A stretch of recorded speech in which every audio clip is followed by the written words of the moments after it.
Bismillahirrahmanirrahim.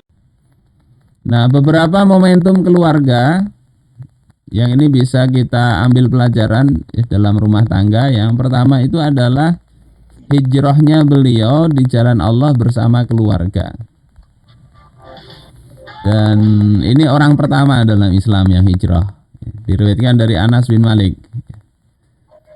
Kata beliau, orang yang pertama hijrah ke negeri Habasyah adalah Utsman bin Affan, disertai dengan Ruqayyah binti Rasulullah Sallallahu Alaihi Wasallam.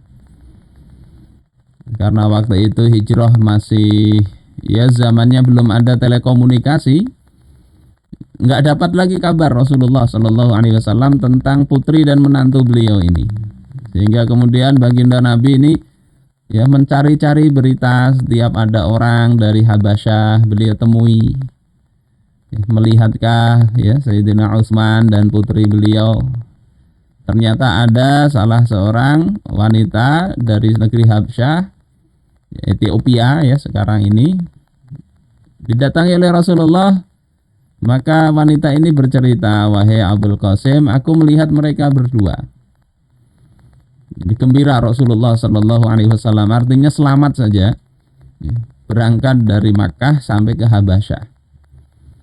Kita bisa bayangkan, ini untuk taat pada Allah begitu. Keluarga dibawa. Belum ada ATM, belum ada komunikasi, sehingga ketika pergi itu belum tentu tahu itu masih hidup atau tidak.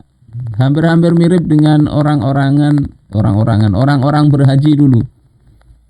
Mereka ketika mau berhaji itu sudah pamitnya selamatan itu seperti nggak akan kembali, karena perjalanannya pakai kapal yang jauh, kemudian komunikasi nggak seperti sekarang ini, sehingga berbulan-bulan, bisa 3 bulan naik kapal dan sebagainya, itu sudah nggak bisa diharap bisa kembali.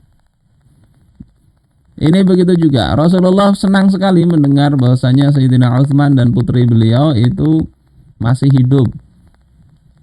Kemudian Rasulullah bertanya, bagaimana keadaan mereka berdua saat kamu lihat? Maka kata wanita itu, aku melihat Utsman menyertainya dengan menaikkannya di atas keledai yang lemah, sedangkan Utsman berjalan kaki di belakangnya untuk mengarahkan keledai. Kemudian Nabi mendoakan, semoga Allah menyertai mereka berdua. Sungguh Utsman bin Affan benar-benar orang pertama setelah Lot yang hijrah kepada Allah dengan keluarganya. Ini cerita di dalam Mu'jamul Kabir Imam At-Tabrani.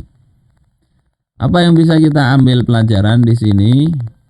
Bahwasanya Sayyidina Utsman ketika melakukan ketaatan kepada Allah, hijrah menyelamatkan agama, beliau tidak meninggalkan istrinya. Sehingga seyogyanya kalau kita ini bepergian jauh yang kira-kira nggak jelas kembali atau tidak, punya istri bawa. Apalagi di tempat yang kita diami itu kondisinya berbahaya, dakwah itu dicengkram oleh orang-orang pembesar kafir Quraisy. Menyelamatkan diri ke negeri yang penguasanya lebih melindungi, lebih toleran terhadap dakwah Islam. Bawa istri kalau begitu, jangan ditinggal. Ini bentuk tanggung jawab. Walaupun Sayyidina Utsman tentu karena beliau bisnismen, itu di Habasyah juga punya bisnis. Beliau tidak kemudian lontang-lantung begitu saja. Kemudian yang kedua, kita lihat bagaimana Sayyidina Utsman itu memuliakan istri beliau. Ini terlihat dari apa yang dijawab oleh wanita tadi, yakni beliau menuntun keledai, istrinya yang dinaikkan ke keledai. Tidak sebaliknya, dia yang naik, istrinya suruh nuntun, enggak begitu. Ini bisa kita dalam kondisi sekarang inilah, kecuali kalau naik mobil ya. Naik mobil istri nggak bisa nyupir, pas lagi mogok mau nggak mau mungkin istri harus mendorong, atau istri yang suruh nyupir megangi kendali, suami yang dorong. Ini bagaimana Sayyidina Utsman memuliakan istri beliau. Kemudian yang ketiga, ini mertua beliau, yakni Rasulullah Shallallahu Alaihi Wasallam itu senantiasa mengkhawatirkan, memperhatikan kondisi putri beliau dan menantu beliau. Didoakan dari jarak jauh, dicari kabar berita tentang itu. Jadi ini keluarga yang luar biasa, suami, istri, dan mertua sama-sama taat kepada Allah dan saling menyokong di dalam dakwah ini.